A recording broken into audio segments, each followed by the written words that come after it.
You might not have given it much thought, but seafarers are responsible for moving 90% of the world's cargo from one country to another. Hence, without these travelers offering their services, we would not be able to have a lot of the imported items that we own.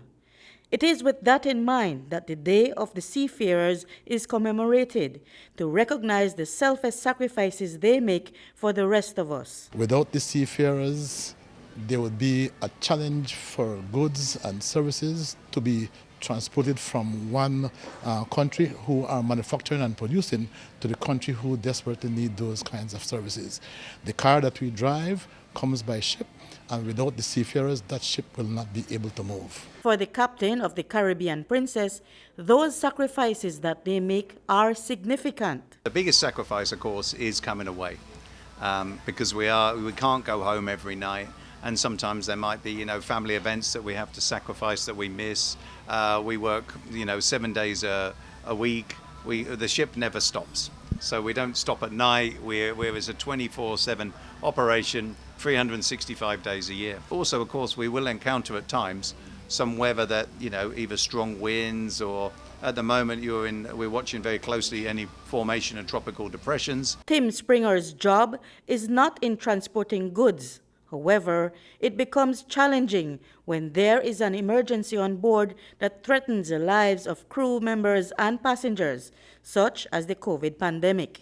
We then couldn't get a lot of seafarers home because of a lot of the countries, the flights had stopped.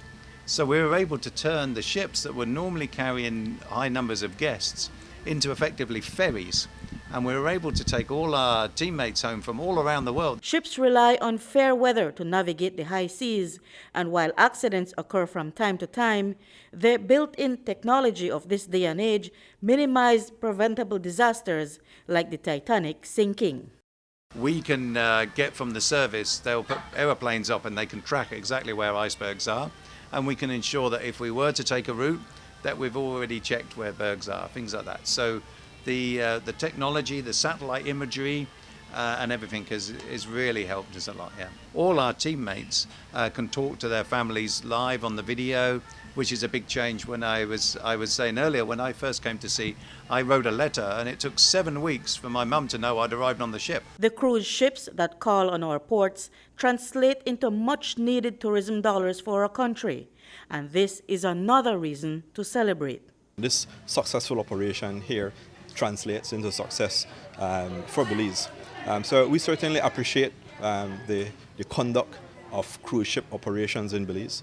And this is broad in a sense. This goes beyond cruise tourism. This is container shipping, this is merchant shipping.